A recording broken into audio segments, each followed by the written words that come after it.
Hi there, we're back in session. We're going to move on to item number 2, which is Code Enforcement Volunteer Sign Removal Program. Mr. Barnett. Good morning. Good morning. We're really excited to be here this morning. The code enforcement team has come up with a plan and a concept. I really think it's a good one, and I really think the community will embrace it. But here to tell us about it is Mr. Short Timer, George Martello. Today is George's last day. Oh, my God. He will be retiring to spend time with his lovely wife and grandkids.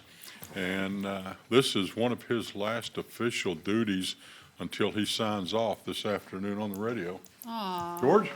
Thank you, John. You want us to make it tough on him, John? Yes. Really have to? Or nice, I mean. Why don't we Good just morning. approve this in honor I'm of George Martello with Code Enforcement.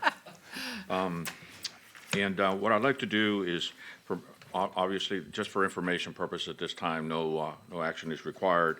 As you know, we have a problem, a daily problem with snipe signs in the county. You know, we get calls, we get emails, and I know that you all get the same thing and pass it down to us. So what we've done is Hillsborough County instituted a plan in 2012 where citizens, they utilize citizens to help them remove snipe signs. Since the program was incepted in 2012, they've been very successful. They removed about 9,000 signs per year. Goodness. This is just the citizens. So as you can see, they make an impact. After reviewing the Hillsborough model, we saw the value, and so the Code Enforcement Division is proposing this volunteer program that will replicate Hillsborough's program, and it'll assist us in removing snipe signs here in the county from the obviously unincorporated areas of the county.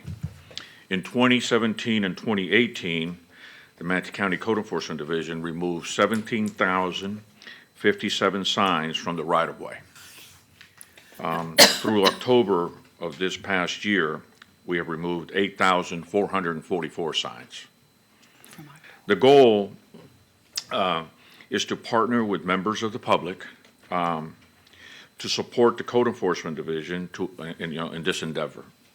The program would obviously greatly enhance our enforcement efforts. Some of the potential benefits to Manatee County, it would save staff time and money. It would create a spirit of community. It would foster a positive relationship between code enforcement and the citizens of Manatee County.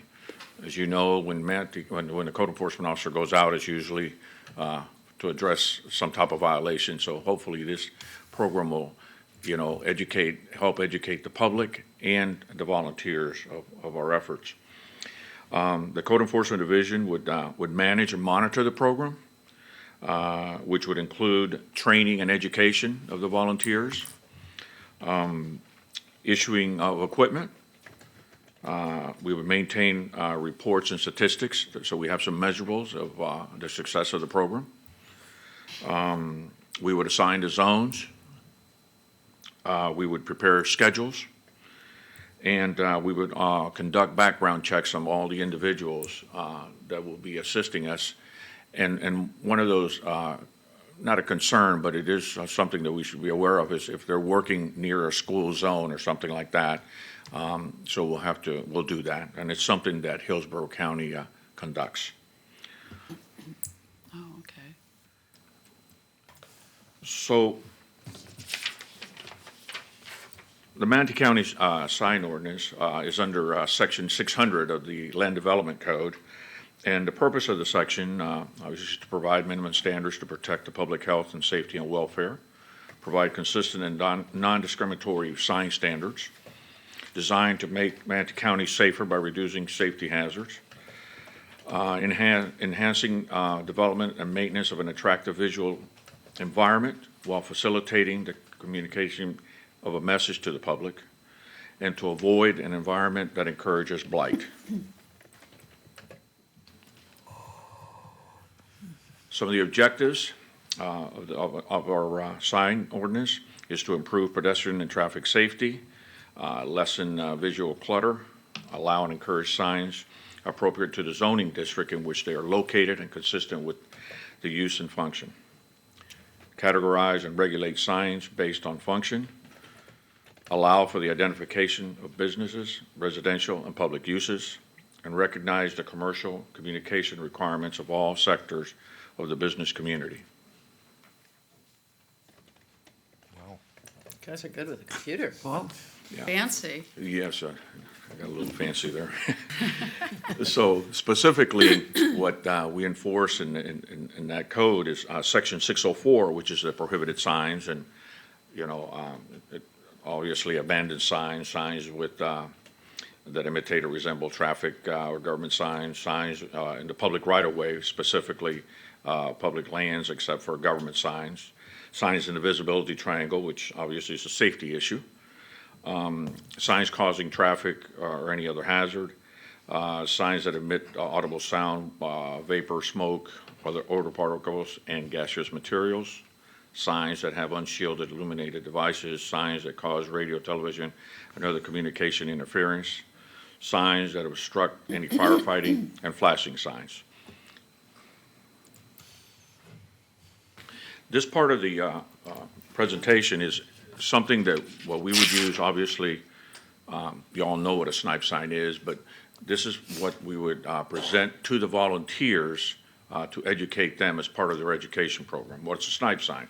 Well, that's any sign that's implanted in the ground or attached in any way to a utility pole, tree, fence post, or any other object located on public property. It is not a sign designed to provide warning to the public and shall now be construed as a snipe sign. What is the right-of-way? The right-of-way is publicly owned property where all county utilities and equipment provided by private companies, electric poles, lights, cable, water meters, et cetera, are installed. And we'll tell them if you have any doubt as to whether or not the sign is within any public right-of-way, leave it. The last thing we want to do is pull it from private land, and so we're going to err on the side of caution, and that is leave the sign. And then we stress the fact that never remove a sign from public property, private property. Some of the safety hazards that they'll encounter out there, environmental, which will be, some depressions maybe on the sidewalk or the ground, defective sidewalks, embankments, high grass, wet grass, fire ants, snakes, rodents, vehicular traffic, utilize the parking lots, side streets, and road shoulders to remove your vehicle from the traffic flow. One of the things that we're also going to stress is we don't want the volunteers going in the medium at busy highways because, that we're creating then a safety hazard for our volunteers. So they'll mostly be working from parking lots, walking over to the sides of the road. Anything on the medium, that'll be left to a code enforcement officer to remove because that just requires a little bit more of a safety tactic, and we don't want anybody getting hurt over a sign. It's also important to note that some of these signs, before removing, there's been instances where they put fluid, on the signs, sharp objects, and other impediments on the signs that'll hurt the code enforcement officer. We've had in other areas. I don't think we've had it here since I've been here. I've only been here 6 years, but that we've had somebody hurt. But I know in our classes they put razor blades on the sign, so when you try to get them up, you'll cut yourself. So it's something that I know other counties have, ran into that, unfortunately. Really? Wow. Removing the signs, obviously, pull them, detach the sign from the poles, work in their own neighborhood and traffic areas, no busy highways, like I just stated. The idea is to encourage people. We'll get the word out. Part of the word we'll get out is through HOA meetings that we attend regularly. And the idea is to get the people in those neighborhoods, kind of adopt the neighborhood, if you would, so to speak, and work out from their the places that they live. So, in that aspect, we'll eventually, hopefully, be able to reach a lot of the neighborhoods, and so they'll be able to take pride in their own neighborhood and expand out. The safety equipment would be gloves, a safety vest, a pole, and an ID. This is just, I'm removing the signs. And safety equipment, the vest. Disposal location. We'll have one central disposal location, which will be in Main Fleet, which is open 24/7, and obviously it's located there on 26th Avenue East. One of the ideas that we're tossing around, and we haven't fine-tuned it yet, is to keep people from going to this central location, maybe have them keep it in a location where, in their neighborhood, and we will go and retrieve the signs. So that makes it a little bit easier on the volunteers, so they don't have to be going over to 26th Street or anything like that. Because one of the things that we need to do as part, when we remove a sign, is to break the sign down. What I mean by that is remove either the cardboard or the plastic from the metal, so it's properly disposed at the dumpster.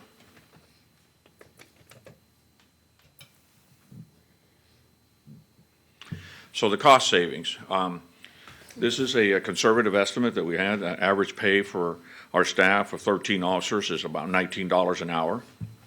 The Code Enforcement Division devotes 1 hour a day, Monday through Friday, and our weekend officer spends 4 hours per weekend picking up illegal signs.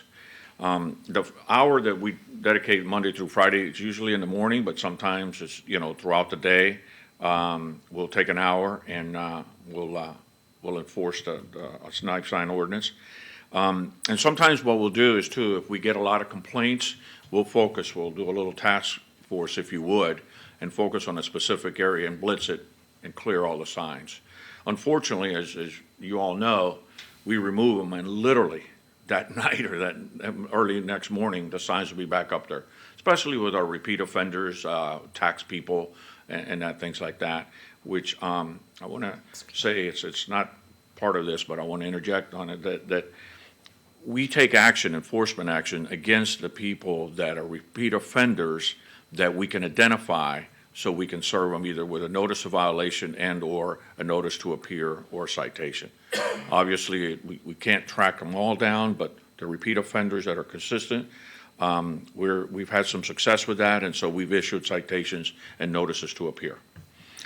Our staff of 13 officers devotes approximately 3,380 hours per year at $19 an hour is $64,220. The weekend officer, 188 hours times 19 is $35.72 for a total annual cost of $67,792. The approximate cost of outfitting a volunteer would be with the gloves, vest, hat, and a background check is about $60. What are our next steps? Our next steps obviously would be going through risk management and the county attorney for approval there. Outreach. Besides the HOAs, I've talked with Neighborhood Services, Debbie DeLeon, who we all know, and she was telling me that they have an app called Nextdoor app and a connection newsletter that reaches about 80,000 citizens in the county. So I think that would be a great way to do an outreach. Obviously, the county website, and also with Nick Azera and information outreach there. So that's basically what the concept is, what the idea is, and I'm open for questions. Thank you. Thank you for a great presentation, and congratulations on your retirement. Thank you so much. I appreciate that. You get to take your name thing Thank if you. you want. Got some questions up here. Commissioner Trace. Actually, I think it's a great thing if the county, I was going to ask Mickey, how liable are we? And I see you haven't actually been able to answer that question yet. But I think it's great unless it's a huge liability to us that we haven't thought through yet. Mickey? We, of course, anticipate receipt of the appropriate request for legal services from the department, but I can comment in general that this is a quite manageable risk. In anticipation of this line of questioning, I've pulled up Florida Statute 125.9504, which mandates mandates county governments to provide workers' compensation coverage for all of their official volunteers. Now, official is an important word there. We need to be certain that we have a registration system where we, as you say, where we screen these people. Yes, sir. They fill out an application. Yes, sir. I think that we've been somewhat inconsistent over the years because the volunteer programs are kind of handled on a department-by-department basis. I think we've been a little bit inconsistent over the years in terms of getting volunteers to sign liability waiver forms, but that's something else that can be examined. But yeah, this is a manageable risk. And I say, go for it. That's my opinion. Great idea. Thank you, Commissioner. Commissioner Whitmore. We probably had thousands of volunteers throughout the years. I know Charlie's department has hundreds and hundreds. Animal Services has them, and my concerns were the workman's comp, and you've just addressed that. And they would be driving their own car, so what kind of insurance are you gonna require? Just the basic liability or the full coverage? And that'll be up to you guys and the attorney. And Tampa, you may wanna, we should at least look and see what they're doing too, and see how they're handling that. Staff, our current in-house staff would handle the scheduling of the volunteers, correct? That Probably. is correct. Yes, ma'am. Okay. When somebody that's not an employee of the county but speaks on behalf of the employee, would you require, or are you going to consider, I don't know what they do in Tampa, take a snapshot of when they remove the sign, so if somebody contests it, they can say it was totally in the right of way. You probably don't do that for code enforcement. You may not do it for this, but it was just a thought when I was going through. And getting the word out to the volunteers was great. I wrote that down too, especially with Nick and everybody, and that Nextdoor app is great. Yes, ma'am. The only issue I had, and when I was reading this weekend, I saw it, and it kind of sticks out for some of us, is all signs taking off right away, which I get, and county properties unless they're a governmental sign. So that means like, property appraiser, this is his office. And again, I go back to the sticky situation about political signs, not on the right-of-ways, but we do have political signs at the supervisor of elections. And I know we still haven't come to a resolution on that, I don't think. We bring it up every election year, every year when we talk about signs. And if we do allow it there, we have to allow it everywhere on our personal property. So, but again, you did mention it in this presentation, so I am bringing it up again. And that's something that we as a board have to figure out what to do. If we want to allow our signs on county property, then we have to allow it on everybody to put signs on our county property. And I think that's what the attorneys had said in the past, right, Mickey? Oh, we don't want to go there. We know it's a sticky subject, and we'll talk about it again. But right now, on this. Thank you, Commissioner, for Yeah, relieving me. on this handout that I read this weekend, it hasn't gone away, so. I can address that. This program's designed for signs in the right of way. It says county property. Private property and taking signs. I don't care what type of snipe sign it is in public right of way. Your mic's not on, John. He's saying your mic's not on. He's coming. Here he comes. Okay, must have timed out. Whoa. All right, we remove signs from a public right of way every day. We're not going on private property and doing that. And the whole intent of the program is to, and we've already had some communication and discussion with Mickey's staff about volunteers, because we do have volunteer programs around the county and other areas. And our intent today is to, if we get a good read from the board that, we think that's a good idea, we will continue to move forward and answer and address all these issues that you're bringing up. All of them good. Good, because you brought it in your presentation, and that's just we why I want to see- make sure. A major benefit to people adopting their neighborhood. And that's all we want them to do. We do not want people on State Route 70 or the interstate or any other major thoroughfare out there collecting signs. That's not our intent. Keep your neighborhood clean. And each zone officer works very hard with the people in that neighborhood. They all know them. Now, you'd be surprised. You can go into almost any neighborhood in Manatee County. Who's your code enforcement officer? They know them. We've taken steps to identify the vehicles that we are code enforcement, so we're not mixed up with, someone from another department. All county trucks are white. So we've got a designation on there, says code enforcement. It's working well. And, I think this is a good program. It lets the community get involved because the complaints we get, people want to say, I'd love just to go out there and pick all these signs up. Right. Legally, they can't do that. With this program, they could. Good. Madam Chair, if I might, stated a little bit differently, John, you correct me if this is a misstatement. This program is focusing only on that subset of county properties that constitute road right-of-way, correct? That's correct. Doesn't include property like the property that we're sitting on right now, No, sir. or properties that are, whatever property it may be that is county-owned. We're focusing only on the subset of county properties that constitute road right-of-way, correct? That's correct. You need to change your handout then, because it doesn't say that. Okay. I apologize. That would be no, that'd be no. my fault. No, it just says what the law is. Commissioner Serbia. Great presentation. Thank you, Congratulations, George. I'm so sorry that you're leaving, though. I'm going to miss you. Thank you. So just to follow up on what Mr. Barnott said, so he said, we don't want people yanking signs out of State Road 70 right-of-way. Right. State Road 70 right-of-way is a part of the Pride Park area that we have some of the biggest problems. So that's what I hear. Do I hear no state right-of-way? Is that what I'm hearing? Well, we will I'm sorry. Go ahead, John. I apologize. We're very concerned with a volunteer being on a major busy highway, Oh, it doesn't say that. Sure. stopping in a lane, putting on their flashers, getting out and picking up sign. Right. We don't want that. What if they And George has walk? alluded to already, if you can pull in the parking lot and walk over there and get the sign, that's fine. But you can't, create a situation. I feel more comfortable with our professional code enforcement officers regulating those areas, and keep your neighborhood clean. Okay, but is there a prohibition from us removing signs in state rights of way? I know those are generally larger roads. Not to my knowledge. We will have the authority to do that under this program. Okay. Yes, ma'am. And just a thought, we have gone away from acquiring as much right-of-way as we used to in the past, and instead we're getting utility easements.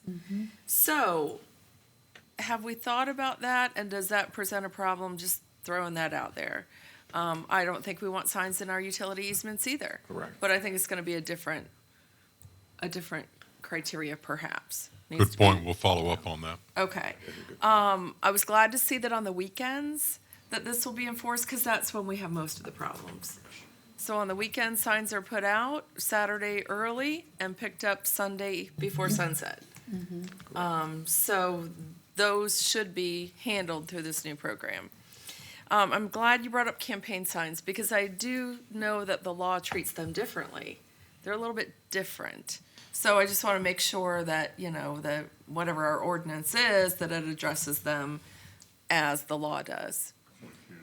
Can't put them in right away. I would like to see recycling of the signs because they are recyclable, both the metal and the cardboard. And I know that we have at least one place that does it. I told they weren't. Oh, they are? Yeah. Oh, I believe, I know that when we put them in the dumpsters, they're put in separate dumpsters, I'm thinking for that reason, but I'm not sure. I mean, we have a metal dumpster that all we put is metal, and we have a dumpster that all we put is paper and plastic. So, but I don't know, Commissioner, what the end result of that is, but I'm assuming that the reason we separated at that point is to be recycling purposes.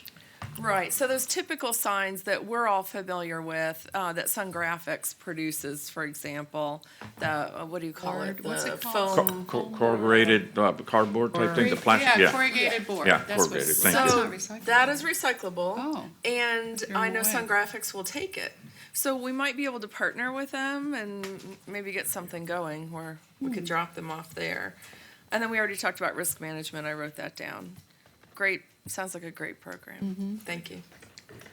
Okay, I'm actually next in the board. I just had a couple of questions. Again, great presentation. You guys have put a lot of thought. You've covered this very, very well, I think. Thank you. So I appreciate that. And any time that we can work with our citizens in cleaning up their neighborhoods, they're gonna love it. You know, they really, they wanna have a part, and, you know, we have some great homeowner associations that work really hard, and, you know, they're real soldiers out there along with you guys. I just wondered, have you ever run into a situation where people argue with you, or do you ever have somebody, you know, kind of The garage sale come at signs. you when you're doing this? Oh, yeah, They've been less than cordial. yes. Less than cordial, that was good. We, yes, ma'am. Yes, Commissioner, the answer is yes, ma'am, we have. Not to the point where, I personally had an issue with, a few years back, there was, on State Road 70, where they were having a sale at a furniture store, and they had a bunch of little snipes on out there. Remember that place? Garage sales or whatever sales. Yeah, and so, and the gentleman there, again, used choice words, questioned my background and my birthrights and all that, so, but Birthright. Oh we, my we got it, God. we got it all straightened out, and we removed the signs, and what I did is besides removing the signs, I went to management and explained to them, because not only, a lot of times people don't know, and so part of our job too is to educate the public. And so I educated the store owner, the manager, and the problem was solved. Okay. And so I would hope we would, when we're working with the public, that we'd say, hey, look, somebody's getting in your face, just walk away, we'll handle it for Yeah, you, right? yes, ma'am. Yeah. And when we have some signs, for example, let's say Dunkin' Donuts, and I know I'm taking a little bit of time, but, you know, we'll pick them up and we take them inside, because signs are expensive, but we just educate them. Look, you can't have them out here in the right of way. You can have them in your parking lot, but you just can't have them there. So they appreciate that. So you know, you get a lot more with honey than you do with vinegar, and that's some of the things we try to pride ourselves in. Agree with you. And actually, that was gonna be my other question, because I thought I recall that there was an opportunity to pick up signs somewhere. So if you're picking up a bunch of somebody's signs, that they could actually go pick them up. But is this, in fact, if it's in the right of way, is it our property? And if they don't get an opportunity to pick it up, we can destroy it? They used Has there been a legal opinion on that? Public Our Works. current ordinance requires us to hold the signs for 10 days. Okay. The new sign ordinance will bring it forward. We're changing that to say. He turned it off again. Asking the board to, we want to throw them away immediately. We don't want to hold on to them. Okay. Well, then at that point, I guess I want a legal interpretation about, you know, make sure that nobody had come back and say, that was my property you destroyed. So, I guess. We can do that. A list of other jurisdictions that do not hold on to the signs for any length of time, Okay. anytime at all. Okay. My city doesn't. All right, Commissioner Baugh? Yeah. Sorry, Misty brought up about state law and how political signs do have different laws, and I know that is true. So I guess, Mickey, I'm gonna look back at you. State law supersedes local laws, is that correct? When it comes to political signs? If there's a conflict between a state statute and a local ordinance, the state statute prevails. Okay, so, John, do we know, when we're talking about political signs, I'm assuming that we've looked at that, and what you're looking to do is corresponds with state law? Yes, we will do that. Cool, thank you. Okay, Commissioner Trace? The way I understand it, those political signs are not allowed in the right of way. None. That is Right. correct, And Commissioner. so, I mean, Or on- That is correct. or on That is Garden correct. so this is not a case, we're only talking about right of way. So if you put a political sign in the right of way, that is illegal today. Let it be known, I've not ever done it. I've never done it myself, you know, but I'm just Covering saying, myself now. nor have I, but I just meant we're talking about that. That is still the law on political signs in the right of way. Okay. Commissioner Trace, did you have more? Nope. All right, that's the last comment I had. I think you've heard that, you know, we appreciate the work. We look forward to this program coming forward. We do appreciate all the work you guys do. We know that you're you. out there sometimes, you know, and it's such an aesthetic issue, but we live in a beautiful county. We want to keep it beautiful, so thank you for all that you're doing, and stay safe out there. And good luck on your retirement, George. Yeah. Thank you, Have thank you fun. so much, Commissioner. Appreciate it. Thank you. Madam Chair, just a quick suggestion to the gentleman. You know, your program criteria might contain a prohibition of your volunteers entering the way of travel, and that would keep them out of the medians. Clearly, they have to enter the way of travel in order to get to a median. Got ya. So just a thought, you know, that they are restricted to roadside activities that are outside of the actual way of travel. Just a suggestion in terms of your program rules and criteria. And, we've accomplished what we came to do today.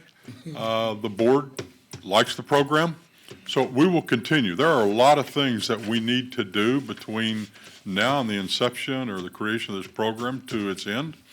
And George got it started, and we'll continue to carry it forward. There's a lot of issues we have yet to cover. You know, one of our biggest concerns is safety of the volunteers, Right. period. Yeah, absolutely. And I'm sure there's going to be a detailed guide on the do's and don'ts as a volunteer. So, you know, these guys have really worked hard on this, and I applaud them for their effort to work with the citizens of Manatee County to keep our community clean. So, thank you. Thank you. Thanks, Okay, George. Thank you. Thank you, George. Go forward and have fun.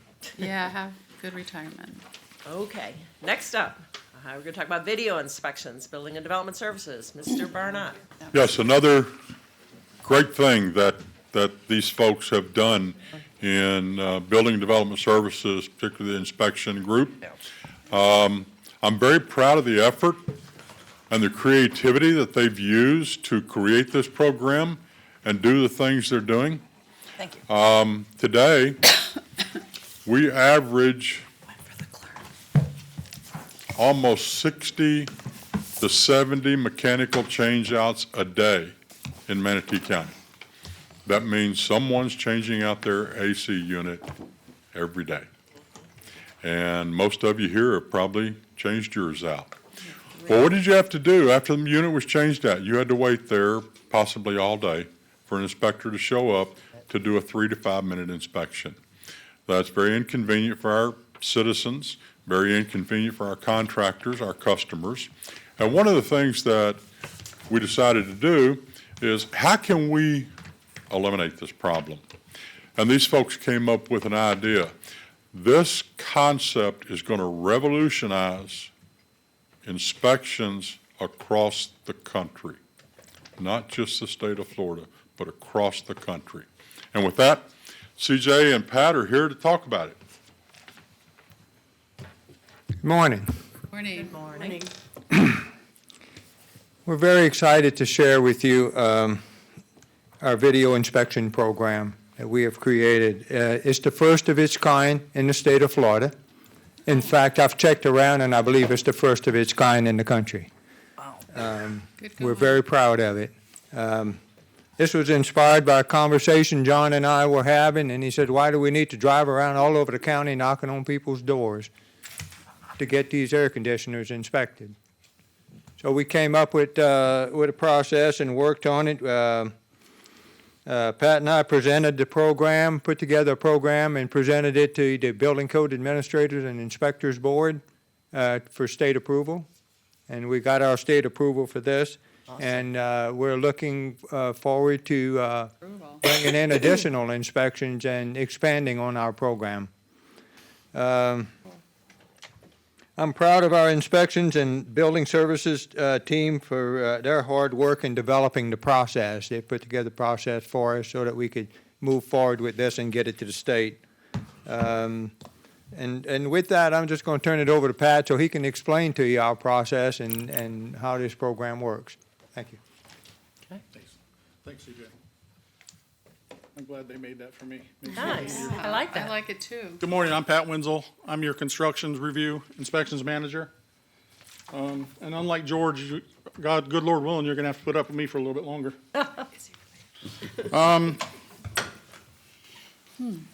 I'm here to talk to you this morning about an issue that a lot of jurisdictions in the state of Florida, and not only the state of Florida, but the country, has had to deal with for a very long time, and that's open and expired permits. More specifically, in this case, mechanical express permits. And a mechanical express permit is when you call to have your air conditioner changed out, size for size, location for location. It has to meet certain criteria to fall into that category. These issues have been going on for so long that in this past legislative session, legislation was introduced and passed to help deal with open and expired permits. So not only is it being attacked from the top, we're going to try and attack it from the bottom too. The business process that the BADS team has developed will eliminate the problem of the open and expired permits. And I'm going to go through our business process now. Let me see if I can get my, We're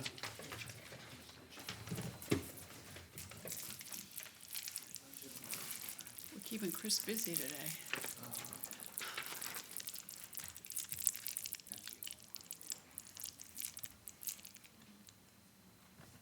I think I've already seen that. Tough act to follow. Oh, first in the country. Oh, And yeah, I'm at the somebody graphics young's doing it. I apologize. It was, It's okay. Bobby put it in. We're I fine. know she did it. She's here. I just saw Bobby. She just stuck her head out. Yeah, she was here. Yeah, she's Anyway. here somewhere. Yeah, I want to see it. There it go, maybe? No, that's not it. Chris, is it in that other drive, the USB drive, C drive, I can, that folder? No, the USB drive folder? oh, there's no flash drive in the computer. Well, we have it we have it as a attachment to the item, so if you want to just walk us through Public it, won't see it. you can't bring it up right now. All right, the business process was developed. The BADS team developed a comprehensive yet friendly business plan. It's easy to follow, and it's going to benefit the contractor and the customer and the county. It's a win-win-win. It helps everybody. The requirement guide, several members of the inspections team and myself collaborated on the inspections card. You have the inspections card in your folder. It's the blue card. It's very easy to follow, and it's a punch list for the installer. It's exactly what it is. As long as he follows the steps on this card, the inspection is going to go smoothly. If he follows these, we can approve them. This started out, we were going through several different avenues trying to get this off the ground, and Mr. Barnott had pulled a permit. He pulled a permit to change his AC, and he shot a little video. And we were working with the IT department, trying to get it to where people could upload videos to us, but it just wasn't working with the security that the county has. So they went out and they found the system Ignite for us. And now, with Ignite, thanks to IT, we send them a link. They email us, we send them a link, and they're good. They don't need another link. They get one link, and they can upload all of their video inspections into Ignite, which I can sit at my desk, and I can do video inspections from my office. Inspect video. Like CJ had told to you, he and I went to the Building Code Administrators Board, Inspectors Board. We had our deck statement approved. The customer training, our in-house customer training went on for twice a week for the first couple of months with well over 200 people attending. Also training in the field, going out to individual AC companies and training staff and personnel in the usage of the program, okay? This has been several hundred people between on the 5th floor and going out and doing site visits to AC companies and training. In July of 2019, we started in July the 1st. About 8% of the inspections in July went to video inspection. In August, 4.8% went to video inspection. September was 16.7 went to video inspection. Whoa. In October, 25% were video inspection. November was 20%, but the inspection levels came down a little bit in November like it typically does. This is taking off and growing by leaps and bounds. Everybody that has tried it loves it. There's no bad feedback from this yet. I say yet because, there's always going to be one somewhere. Count on. The future, is we're going to try this program with inspections that require a homeowner to have to wait on us. Typically, door and window permits, where an installer will get done, he'll schedule an inspection, and they're going to have to wait for us to get it into our schedule. And that's another thing about the Ignite system is the customer will never have to wait at home again, like they said, but the contractor will never have to schedule an inspection. Because once they upload it into Ignite, Ignite notifies us. Once they get their permit, they have no further contact with the county. Ignite does the whole thing. So there's no contact with the contractor, there's no contact with the homeowner. It's done. It's hands-free. It literally is a huge, huge favor for the county.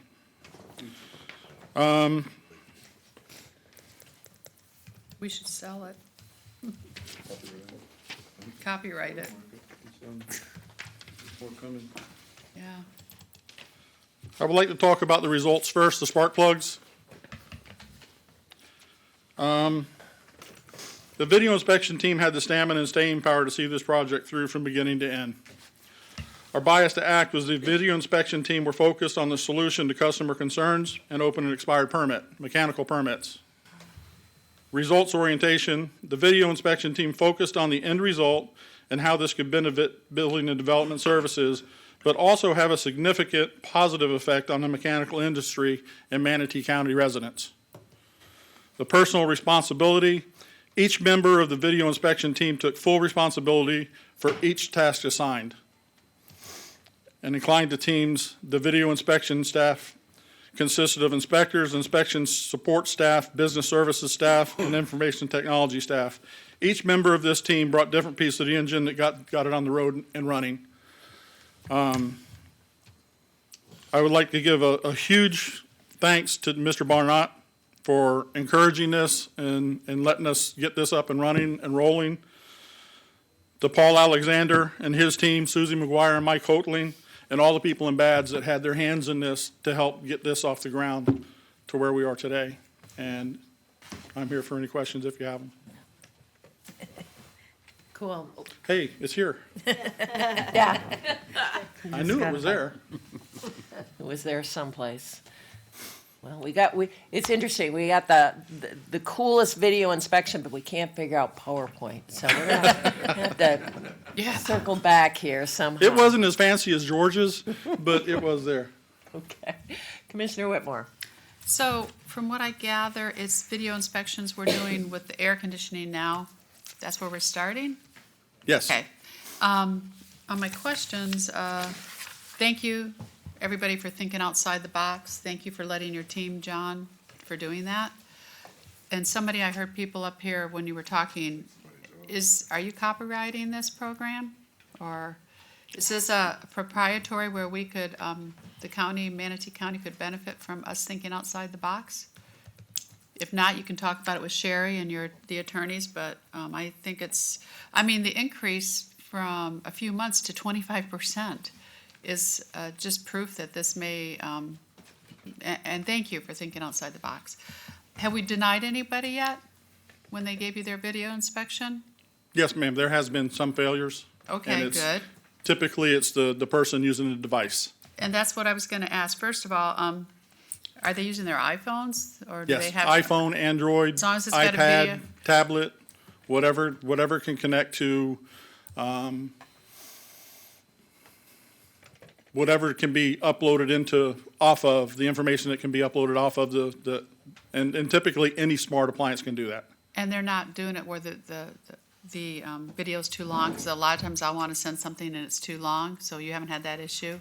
There's no length issue with it. It's just the Okay. clarity. We have to make sure. You're not on, CJ. I hear it. Maybe just closer to you. We have to make sure it's a very clear video. Got That we it. can see. We have to be able to perform our inspections to everything that's on that blue sheet. Now, is Ignite a software program in yours? You kept saying Ignite, but it's not on here. It's inspect video at mymanatee.org. But is Ignite your software program for this? That's not my specialty. I know that it's a depository. It's like a depository system similar to, I guess, Dropbox would be, or Okay, but we have a contract with them. okay, They can store them for as long as we need them to store them, but our system, Acela, when we put it into Acela, it gets put into OnBase for our public records retention. good. It's for, one of the things that the state wanted was the public retention. They wanted that in the wording of the deck statement, so we changed that. They will be kept for as long as public records require. And as far as I know, everybody has said that storage is not a problem. And the last question was, I wrote, do they get their permit emailed? Because we all want to have I keep all my permits in my strong box at home, so I can always If have they proof. check that box, then it will, yes, it will be an emailed certificate of You completion. said they won't hear from them anymore after it's done, you don't have to Well, follow up, On a so, mechanical changeout, uh-huh, you never interact with a person because you can pull that permit online. right, okay, that's what I wanted to know. The mechanical contractors, they go online, pull that permit, print the permit at their office, the inspection card, go to the job site, and it's all done with technology. Because I always would get a copy of my permit. I Ignite don't is trust just any. a software application that Yeah. Mike and Susie and Paul found for us that would do this. Because we're having problems, and America's Funniest Video uploads millions of videos. How come we can't do it? So, they got out there and they found this, and it's very reasonable, and it provides these guys the tools that they need. Yes, Commissioner Whitmore, there is a line in the permit application process that if you check the box, it will notify you when the inspection passes or fails. And most contractors do that. So even though we don't have to call them, the system will let them know that it has passed. Perfect, great. And then you're going to expand, after we get comfortable with this, we may expand to other, Yes. Yes, we're currently working on the processes to expand. Thank and you. get approval. great job. And we've got to be very careful what we look at, because I don't think the Building Official Association of Florida, or I hate to use acronyms, BCAP, because I can't remember what that stands Yeah. for, the state board, not sure they'll ever go for this for structural issues and life safety in that case. And I'm not sure we would support that either, CJ. But, other simple things that A door. can be done with a video. I mean, with an AC changeout, they look at 5 key components. Were those done? And, you clearly show those on the video, and if they were done, that's what the inspector does. He walks in, looks at the outside unit, goes inside, looks at the air handler, boom, boom, boom. Minute and a half, he's gone.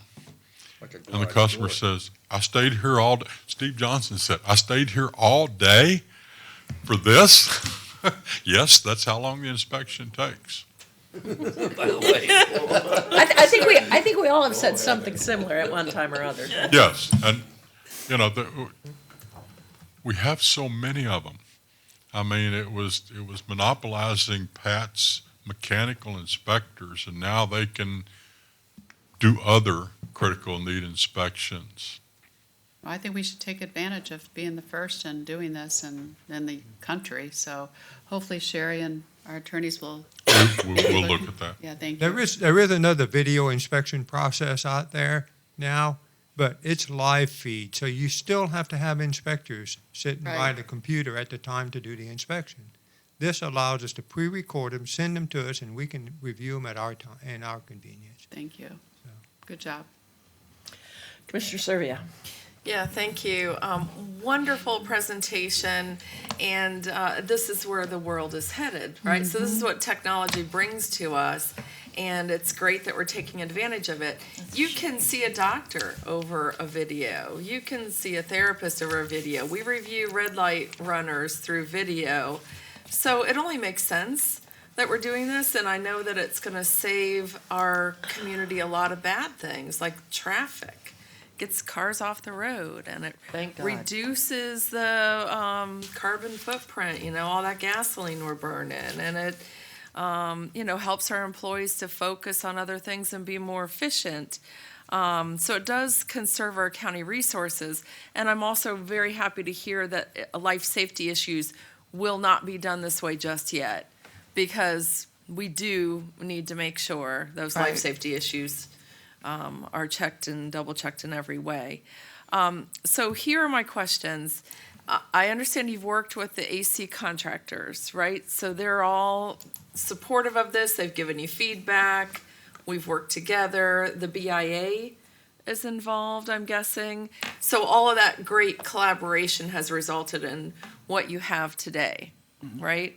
That's good. Audio, on the video, is audio included? Or is Yes, I encourage the audio, talk to me while you're doing tell me what you're looking at. Good. The more they talk, the better it is for them. Sure, it's Because there's a clearer. lot of stuff they can explain. Exactly. But that's going to consume more data. And as long as we have a place where we're storing all of this data, that's the Yes, key. right? Commissioner, typically, the videos are between 2 and 4.5, 5 minutes. Right. Yeah, It's not a lot of data. okay. So, and I've been assured that even just Ignite will have no problem storing the data. But we back that up with Acela. We can store it in Acela, and it can go to OnBase. So I've been told that storage is not an issue. Okay, good. And contractors are using their cell phone. Yes. Is that right? So I think depending on the cell phone you have, it could be easier for some and harder for others, I'm guessing. If you see some of the videos, you would be right.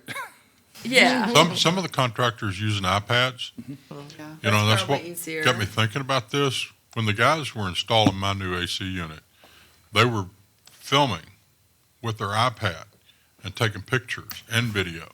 And I asked them, what are you doing with this? I said, we keep that in your file. Right. In case anything goes wrong or anything happens, we can say, okay, did we miss it? Or, you know, what occurred there? It's a record, installation record. Right. I called CJ sitting in my garage, hey, how come we can't do video inspections? And he said, do a video and bring it in to me, let me see it. So I did, still got it on my phone. And, you know, that's where the idea took off, and these guys got it and ran with it. We use video all the time to look at storm drains and sewer pipes, and, you know, it only makes sense that we would expand out this way. And I would expect that the cost of the permit will eventually, might go down. I don't know, but Yes, it should. should go down, right? Thank you. You're welcome. Good job. Commissioner Trace. I just wanted to say congratulations to the team. And isn't it great that we work in a place that people can think outside the box, are not afraid to say, we can do this better. And I think that's a great for Manatee County and the administration that this happens, because that does not happen in all businesses, that people will just say, hey, we've been doing it this way for 50 years, we're going to continue doing it. But we can do it better, and that we have the people that are willing to try. So I just want to say, great job, guys. Thank you. Commissioner Ball. Yeah, I just wanted to say congratulations. You know, I mean, we talk about the problem trying to find good inspectors, and you guys have really, you know, suffered with this now for a long, long time, and look at this. So it's a step in the right direction. Congratulations. It's only the beginning, I'm sure, and way to go. I'm proud of you. Thank you. And only because I'm a process nerd, I'm kind of curious about results first spark plugs. So there's a lot of language in this slide, and it looks like it's coming from some sort of training you've had on results first. So what's a spark plug? Are these energy biased act, results orientation, personal responsible, inclined to teams? Are those steps that you've been trained in? I'm just really curious about These are this. steps that are introduced, I believe, by Jerry? Terry Corrier. Oh, good. Okay, My, got your the answer. team adopted them, and we ran with them. And those are primarily, and John can chime in, those are primarily people that in the department have identified that they want to move forward with quick results-oriented solutions to problems and issues, and they work along across lines with the department. And I think you have some you've identified. What's important is to allow people to do their basic core function and do it well. And what we do in Building Development Services is Pat's great at inspections, plans review. CJ has been recognized as the best building official in the state of Florida. We've got a business services group in Building Development Services that they think outside the box, and they can come to this group and say, what if? And these people sit around a table and brainstorm. Matter of fact, our remodel's being set up, so there's this environment where you can just sit around and play with squishy toys or whatever and get those creative thoughts going with people that have the expertise. Lacey Pritchard of our business services group has embraced results first, as we all have. And she ensures that that's part of the program. So what? Is the term that's used. I'm doing this. So what? And that's how that came about. And we build on it every day. It's a concept that's really good. The younger folks adapt to it quicker than I do. I'm getting there. I'm trying really hard. You're doing good, really. I'll make it. We're looking to expand even more, like even looking at drones, to use drones for inspections. 'Cause, I mean, we've already had 2 inspectors fall off of roofs in the past, to where one was pretty much disabled to the point to where he had to work as the plans examiner for his last 10 years.